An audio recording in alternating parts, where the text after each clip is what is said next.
Is this the hardest code to crack? Welcome back to the Learn English podcast, the podcast teaching English in context so you can learn naturally.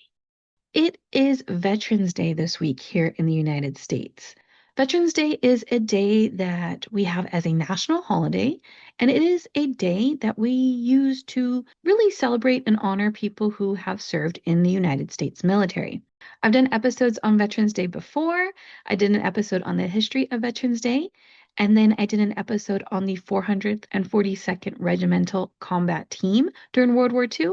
And on today's episode, I want to do another episode from that World War II era. In honor of Veterans Day, I wanted to talk about the Navajo Code Talkers. Have you heard of them before? If you haven't, you definitely aren't alone. What they did was so secretive and so important that it wasn't known for decades after the end of World War II. So on today's episode, I want to talk about who these code talkers were, why they were used, and why they were so important. If you want to learn more about these Navajo code talkers, well, of course, practicing your listening comprehension and building your English vocabulary, then follow along because we're about to begin.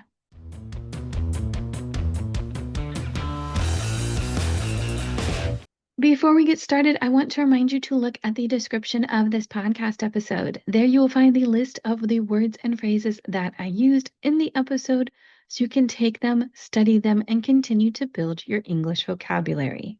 Now let's talk about the Navajo Code Talkers. A little bit about who the Navajo are. The Navajo are a Native American tribe here in the United States, and they're one of many Native American tribes. Their land is called Navajo Nation, and it is in Arizona, New Mexico, and Utah. So when we say Navajo, we can be talking about Navajo Nation, the Navajo people, also called Dene, or the Navajo language. The Navajo language is an indigenous language to the Navajo people, and it is considered to be one of the most difficult languages to learn. If you are someone who likes watching YouTube videos and likes people talking about language learning, I'll leave a link. There is a YouTuber named Xiaoma, or that's his YouTube name, I should say. And he's someone who likes to study languages and tries talking with people in their language. He did a episode, or maybe even a few episodes, about trying to learn Navajo. He speaks really, really good Mandarin. He speaks some other languages to different levels, varying levels of fluency. But he made a comment about how Navajo is one of the most difficult languages that he has ever tried to learn. And that really is its reputation, that it is incredibly complex. So of all the languages I've ever studied, the hardest has not been Chinese, Arabic, or Korean, but in fact Navajo. Navajo verbs change like a Rubik's Cube depending on 7 different modes, 12 aspects, and 10 sub-aspects, which mix and match to generate different forms like a giant times table. Navajo verbs are, as one scholar describes them, a hopeless maze of irregularities, so you'll have to just learn each verb one by one. I'm actually going to play a clip of someone speaking Navajo so you can hear it for yourself what the language sounds like. This is actually part of a weather report that was played on the radio in Navajo Nation, and you can hear this speaker speaking Navajo.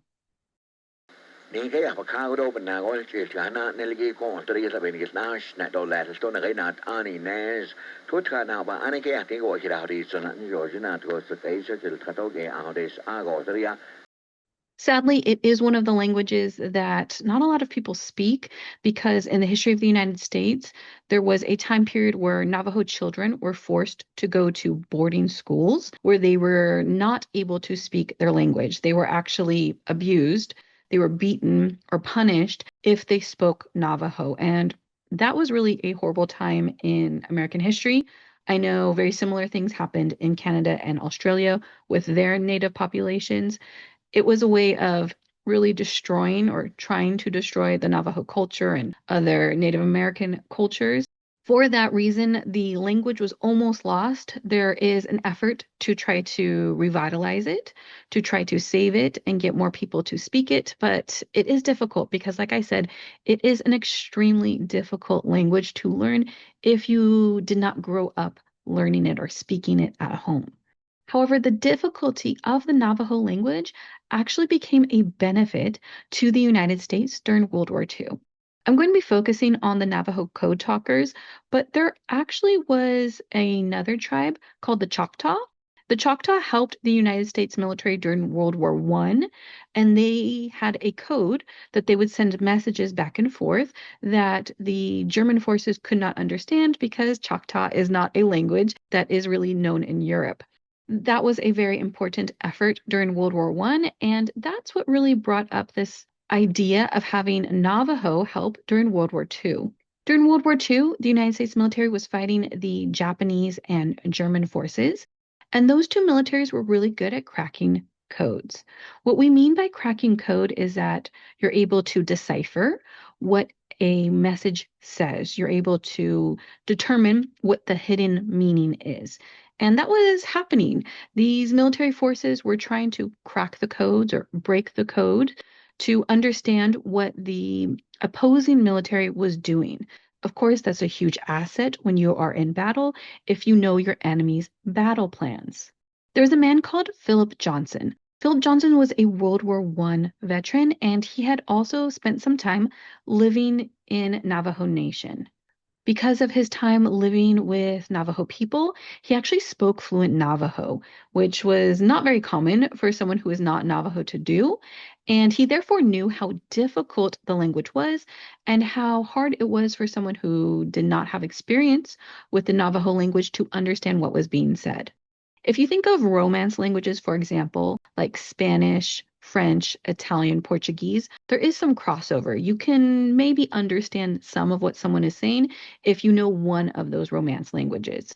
But with Navajo, if you don't know Navajo, you have no idea what someone is saying. Johnson's idea to the United States Marines was that Navajo people become the code talkers. Code talkers means that they are the people who pass messages back and forth and relay battle plans to each other. In 1942, Johnson arranged a demonstration of this in Camp Ellis, which is near San Diego, and he had Navajo people relay messages back and forth and decode them. They were actually faster than other codes or other machines that were being used at the time, and it really showed how valuable they could be in relaying messages.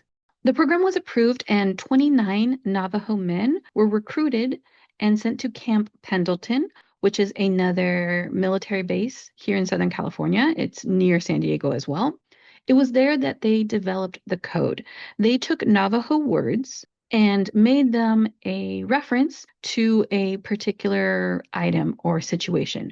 For example, the Navajo word for mockingbird became the word that they used for airplane. The Navajo word for tortoise was the word that they used for tank. I'm now going to play you a clip from an actual Navajo code talker. His name is Peter McDonald Sr. He's going to describe to you what I just said. He's going to talk about how this code was developed. I'm going to leave a link to the interview in the episode description. The interview does have subtitles, so if you do have any difficulty understanding him, you can check that out. Like hand grenade, for instance. We never seen them before. So the code word for hand grenade was no mercy.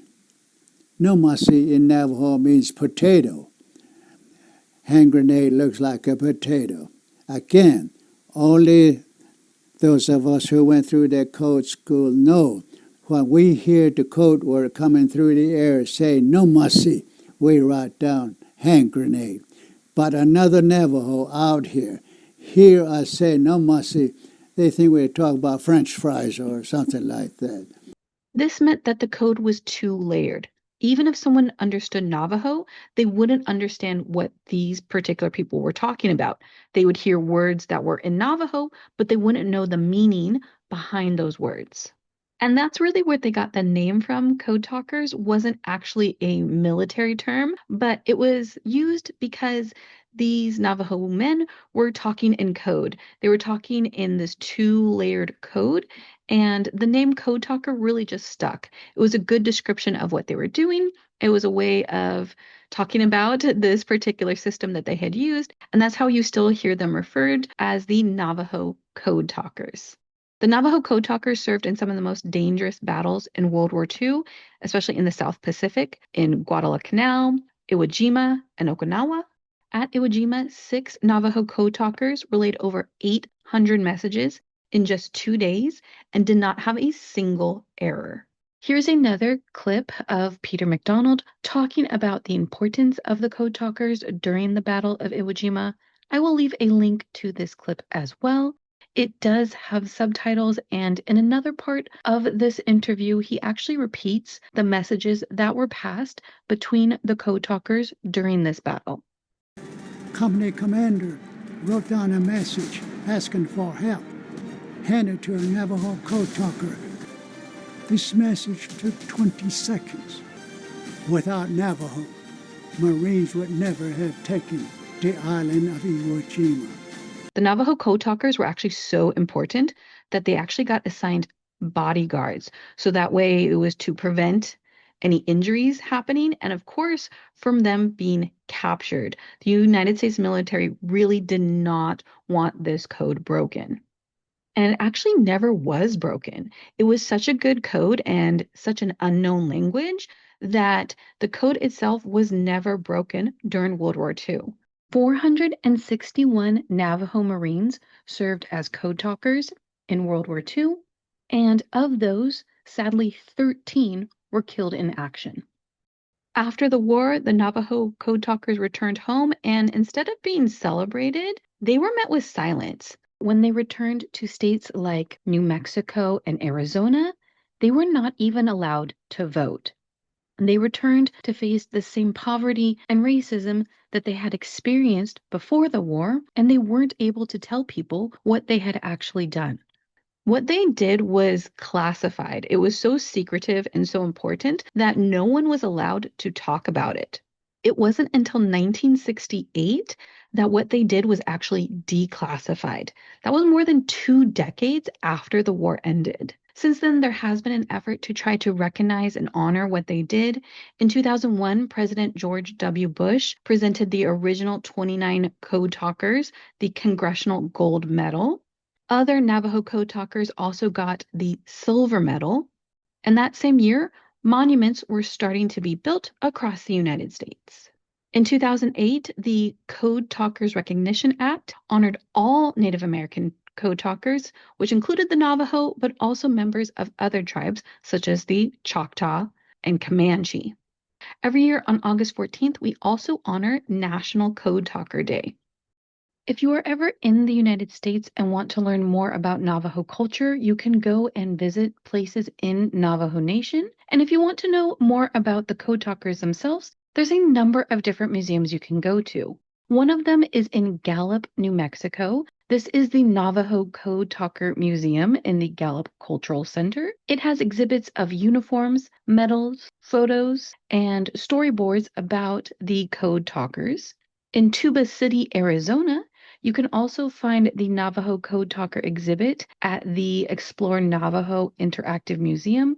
This is a smaller museum. It's only a one-room exhibit, but it does have artifacts, photos, and original gear from the Code Talkers. And one of the most important museums in the country is the Smithsonian Museum in Washington, D.C. In the Smithsonian Museum, there is the National Museum of the American Indian. This has exhibits on Native American Code Talkers with documents, images, and stories. If you're not planning on visiting the United States anytime soon, you can also visit the Smithsonian online. I will leave a link to their exhibit, but they do have an online exhibit, and it has digitized artifacts, resources, and teaching materials about the Code Talkers.